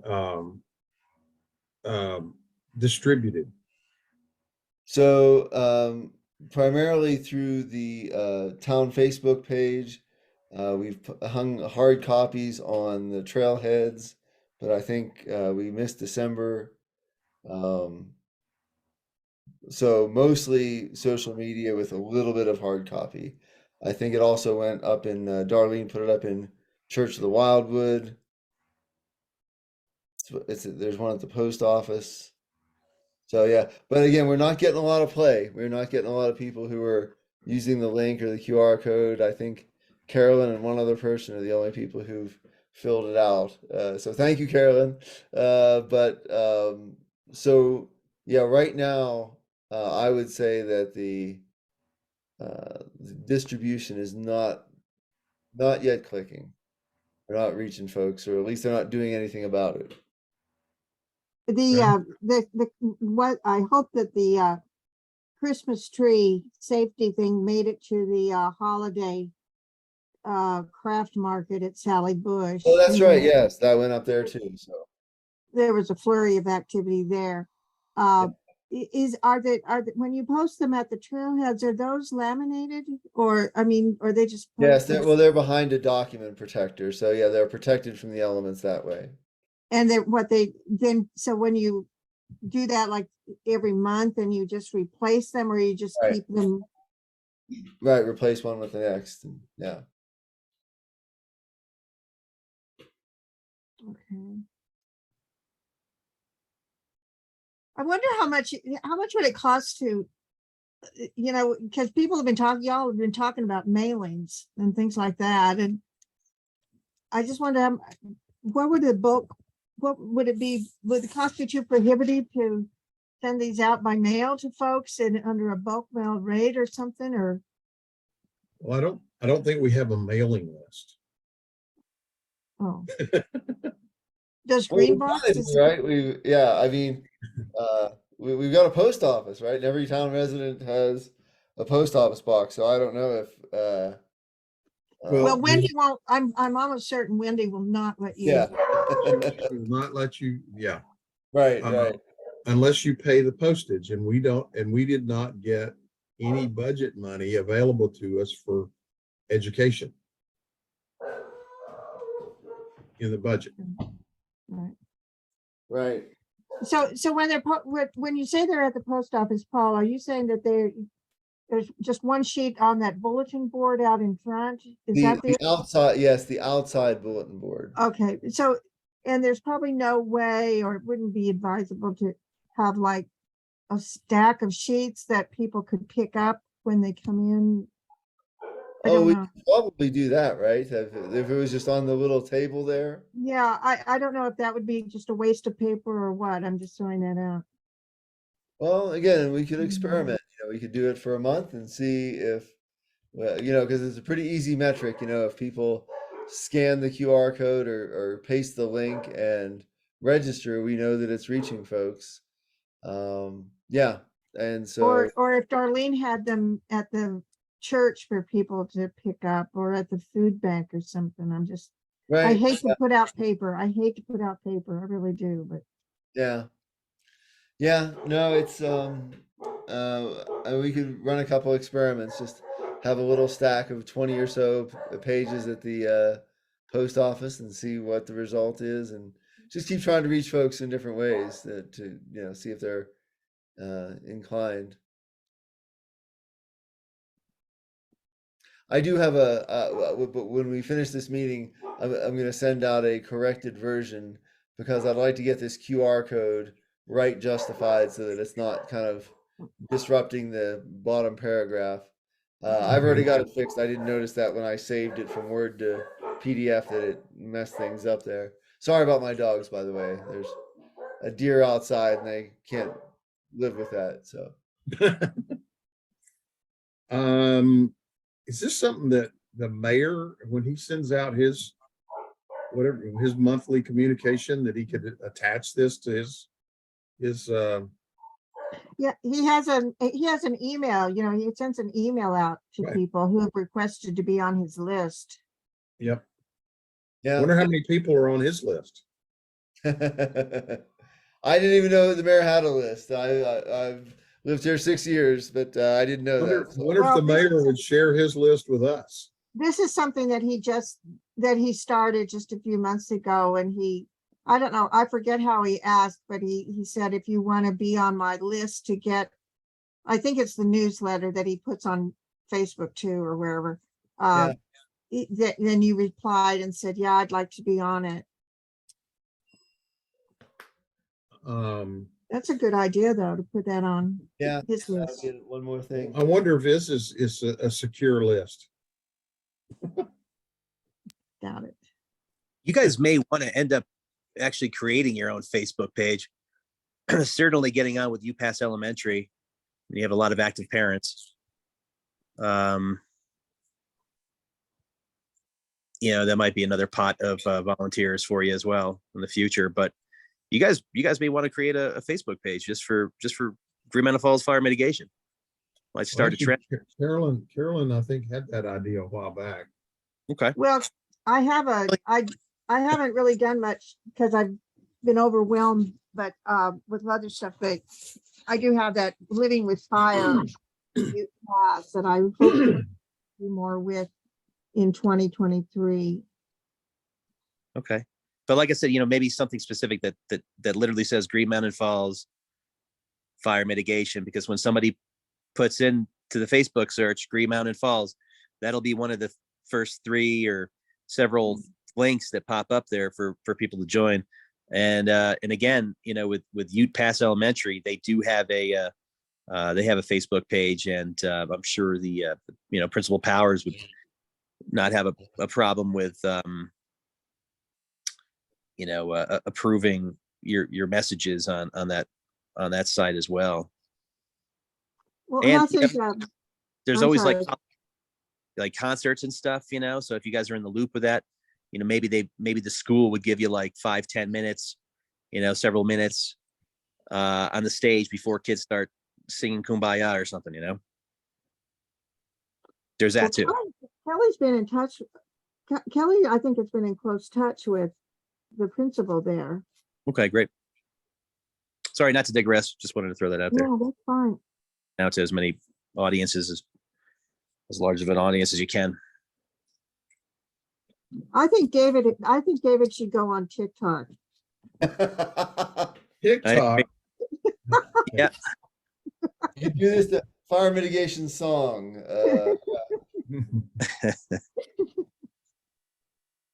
I Um, like it. well, I wonder if I could send this to the mayor. Once you get the clean one, I'll send it to me, and I'll send it to the mayor and ask him if he'll include it with his monthly. Yeah. report. Yeah, and like if you guys can get with Kelly and she can distribute that information even to the, again, UPass Elementary. Again, yeah, I think she talked to me about it tonight and said that she's still in contact, and she said after they come back after the holidays, the principal was going to help with that. So send it Great. to Kelly. Say, here you go. Here's another one to send out. Mhm. Right. Okay. Well, I appreciate you doing this, Paul. I think it's one of those things that if you keep doing stuff, you know, you start building some recognition with people. So I think we've got a good start. So what do we do with this one? An open letter from the Fire Mitigation Advisory Committee. You may recall last month we decided we wanted to communicate something with the town. So this was my attempt to do that, explaining what the Fire Mitigation Committee is doing. So I took the major bullet headings of the different things we're doing, and I also modified our homeowner survey to correspond to each of these major categories. Like, would you like to be notified of community tips? Would you like to register for Chipper Day or be notified of Chipper Days, so that we can align our survey with our activities. So I have this link will lead to a revised version of that survey. In fact, if you don't mind, David, I'm going to take over control here for a second, if I can. Yep. I'll stop Okay. sharing. Yeah, I was going to say, I think you have to enable sharing on the security setting thing. Open Shield. okay. Oh, how's that? Let's try now. Okay, yep, got it.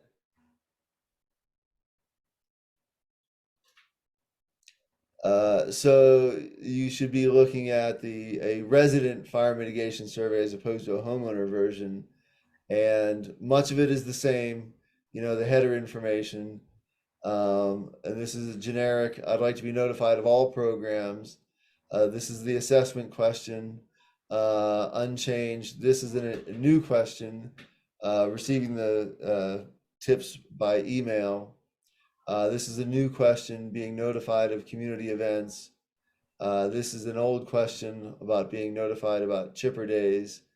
This is an old question about receiving fire mitigation program information. And this is a new question about the registry, I think this is where John and I have to align our efforts so that we're not there. So there's nothing contradictory about this letter versus a business card. So that whatever we're communicating, this can the letter can afford to be a slightly larger version, but I think we just have to be careful not to have information fratricide, if you will, where one contradicts the other. Okay. So it might be good to take an additional week for John and I to collaborate and make sure that the business card and the letter kind of align.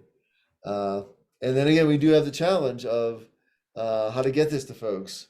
We could ask Todd to put it in his newsletter as well, but if we don't have a mailing budget, getting it to everybody could be a challenge. With that, that's a great segue. David, do you mind going back to the January, February education plan activity? Because that is they're related.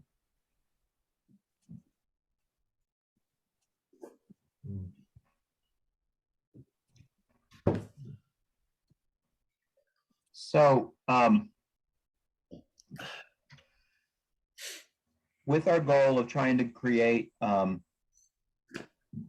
get a cadre of volunteers, I saw Paul's letter being distributed potentially via these mechanisms, 1, 2, 3, 4, 5, with some sort of a preamble to say, would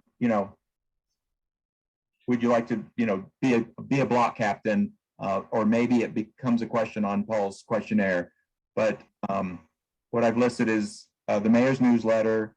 I did have an informal conversation with Jesse Stroop, and he's willing in spirit that, he would send something out on his newsletter. We've talked about the Facebook page. There's not a lot of restrictions there. I haven't talked to Darlene, but that number 4 would be a reasonable request to Darlene. And I have talked to Rocco concerning number 5. It's a small list, 45 people, but it's a list. So my proposal was, the way we get this out is, once we can agree, get this coordinated, is that we send this out 2 months in a row and try to get as many hits on Paul's database as possible that way. So, we're sort of flooding the market. And hopefully a lot of people get to see it, some via more than one newsletter. And, as you've said, David, if people see something often enough, hopefully eventually they'll respond. I wonder if you guys could muster enough folks to do shifts down at the post office. We can't utilize without proper funding to get mailers out. If somebody is standing out, or a battle buddy team of 2 fire mitigation folks or whoever, maybe collecting information and distributing information right down there. I mean, if we can't, just willy-nilly throw stuff in the boxes, I mean, that may actually save a lot of sweat and tears on these roads here, and people going door to door too. I mean, if you did solid for a couple of weeks, surely you'd probably hit 80 to 90% or better of the population that are here and not bugging out for the winters. Yeah. I mean, that might be really pretty simple. You avoid any push down, going door to door, and possibly upsetting somebody, which I gonna happen. But It's a friendlier approach. A lot of people are nervous when they hear a door knock. That's right. off guard, and then So Nick, I think that's a good idea. I mean, if you did it for a few weeks, like a few days out of the week, surely a lot of people like to pick up their mail. Friday's kind of the last day. If you did Wednesday, Thursday, Friday, or however you guys want to do it. I mean, maybe that might be a good effort if we can get some body. I'd be willing to do that. Yes, I think that's a great idea, Nick. In the same, yeah, I'd be willing. And I think if we hit it hard, with these newsletters and then also standing out there, yes, we would we'd make face contact, answer people's questions. I think there's a lot of value to that, Nick. Hey, it's cold. It's cold out there. Get some hot cocoa in a big Right. cooler. We don't have a budget for that, Nick. Yeah, we can work on it. Lean times, yeah. So Yeah, The trustees didn't come through with money for our committee. it's all. There could easily be funding distributed throughout the year.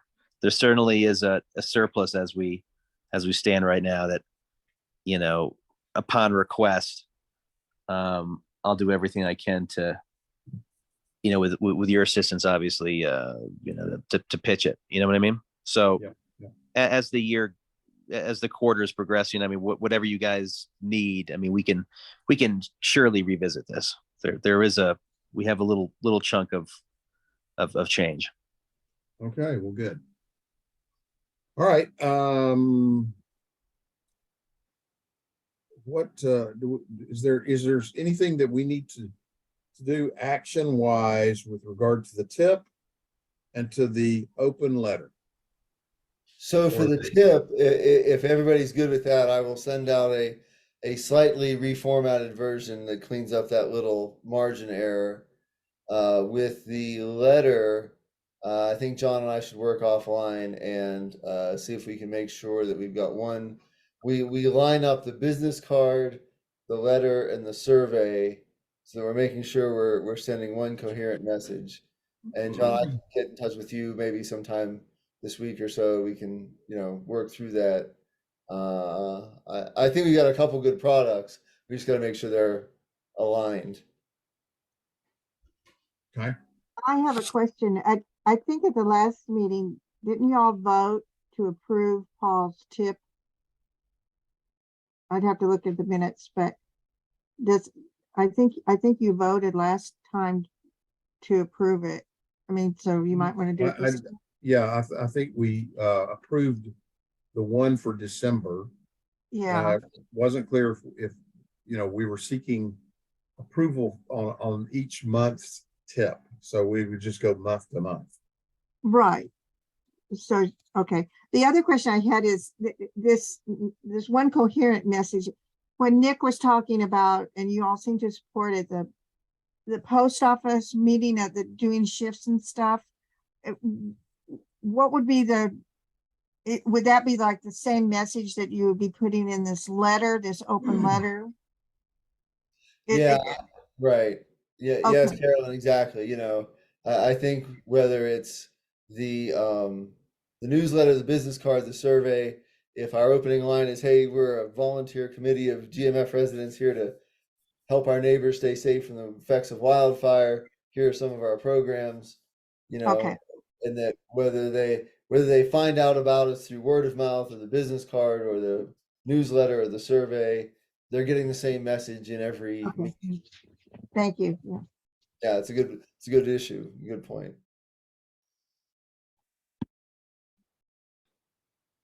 Okay, well, are we all? I move that we accept the tip with Paul's modification, and that we also accept the open letter from the Fire Mitigation Advisory Committee, subject to some calibration between John and Paul on the messaging. Second? All in favor? Aye. Aye. Okay. I believe it's all approved now. Very good. All right, so back to our agenda. We talked about the assessment plan, and you were going to talk to, who were you going to talk to, Dan or Byron Spinney, John?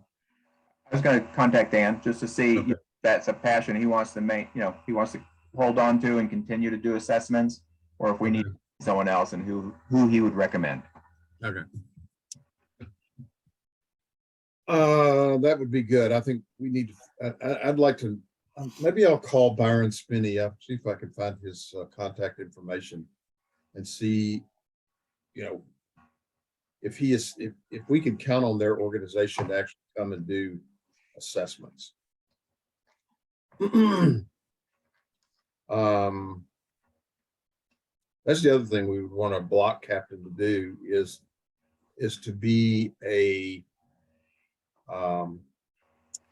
trained in the ability to do assessments and sort of keep a have that be part of the block captain duties. Okay. So with regard to new business, we talked last time about the officer slate discussion. One of the things that I want to just put on the table for discussion, I've been the chair for the last 2 years. And sometimes I wonder if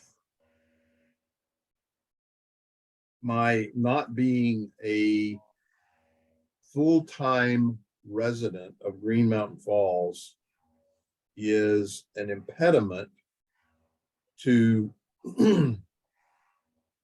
things getting done that the Fire Mitigation Committee feels is, a priority. In other words, perhaps there is a contingent of people who, just by the very fact that you're not living in Green Mountain Falls full time, whatever you suggest is not received well. by virtue of me being the face and presenting things to the Board of Trustees, is that somehow an impediment to us getting things done? It's a thought. You know, I don't want to be the reason that we can't get the Board of Trustees to be supportive of what the Fire Mitigation Advisory Committee is trying to do. And if that's the case, I'm fine to not be chair and have somebody else be the chair. David, I can only speak for myself. I don't see that dynamic at all, and I think you've been very effective, and you get us moving. I mean, maybe Nick has some insight into town politics that I don't, but I think you've been very effective. I think we're moving in the right direction. You know, John's doing a lot of great work, as is Carolyn, and as is Kelly. So I'm not seeing that at all. Concur. I think you're an asset. I don't see there being any issue. We need all the help we can get, you know. I mean, this is a volunteer organization, like so many here in this town. We're desperate for those volunteers, and not that we're settling with you. You're doing a very leadership is appreciated. You know, I'm not on the fire mitigation committee, but and it's obviously y'all's decision, but you're clearly an asset, and as far as I'm concerned, I mean, you're a resident. You pay taxes. You spend an awful lot of time here, and you work your rear end off for this committee. So, yeah. Well, thank you. I appreciate the support. We are required by town ordinance to elect a new slate of officers in the first meeting of the year. So that will be, in January. So does anybody have any thoughts? Do you want to put together a slate that we can put on the agenda for our next meeting? As far as a slate of officers, essentially we need a chair and a co-chair, and Carolyn is our secretary. So, I think if anybody has any thoughts on that, I'm happy to have some discussion about it. Well, yes, David, I'd like to see you continue on as chair. This is your third year, right? You're limited in terms of your term to Yeah. one more year. So yes, I'd like to see you continue on as chair for your third year. Well, I okay. concur, David. I think the continuity would be very valuable. You're a great asset, and I don't see any impediment myself either. I think that there is, within town politics, sometimes a reluctance to new ideas or new information, but I think that's not the product. That's not you. That's just a general nature of people and our town's nature. Okay. Well, I'm happy to continue on for another year. I think, given the uncertainty of Dan and where he stands, I think we do need to put forward a vice chair that it has a little more certainty in serving in the committee. And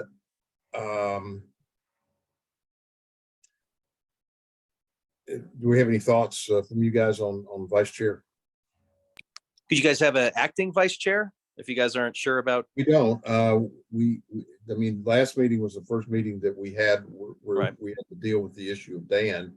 So we don't have an acting vice chair.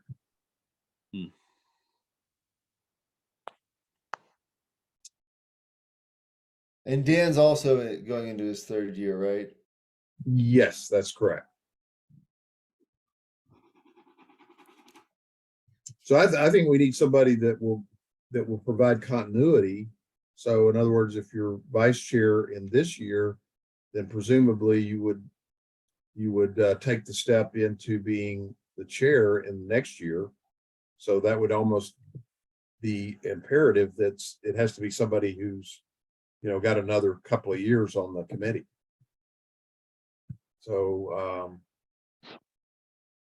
Paul, you're sort of in terms of seniority, I think you have a little more seniority. So wonder if you'd consider, Well, as an old soldier, I'm all about rank, but I mean, yes, I'm happy to do it. But the only thing I would say is I think we should not presume that vice chair follows into chair. I had just a offline conversation with John about this because John obviously has great ideas, brings a lot of energy to the task. So even if I were to step into that vice chair role, I think we should keep an open mind about chair duties once you finish your term, David. okay. All right. So, all right, we'll not make that a prerequisite assumption. And could we ask Carolyn to continue on as well for in secretary duties? We can ask.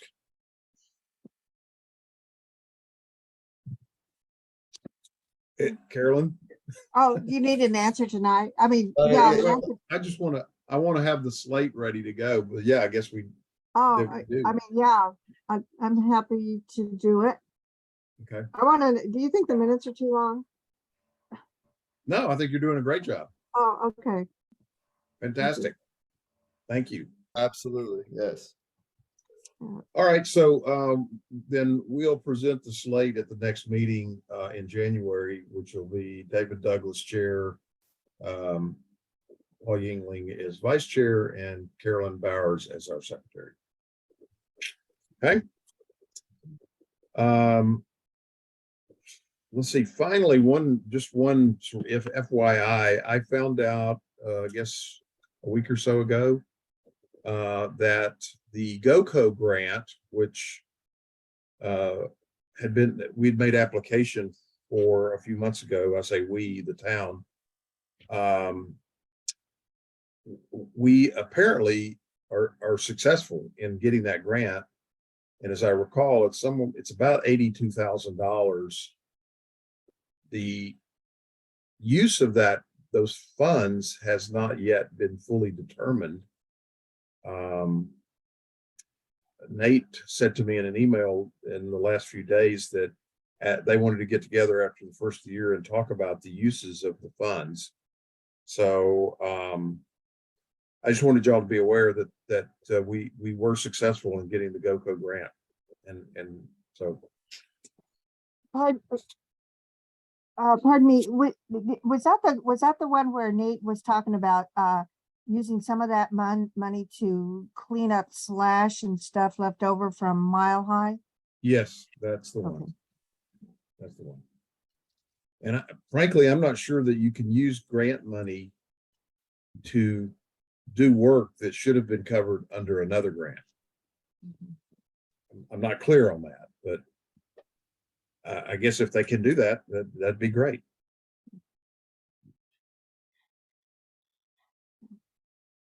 So anyway, that was just to keep y'all informed of things that are going on. That is all that I have for this evening. I appreciate everybody's input and all the work that you're doing in between meetings.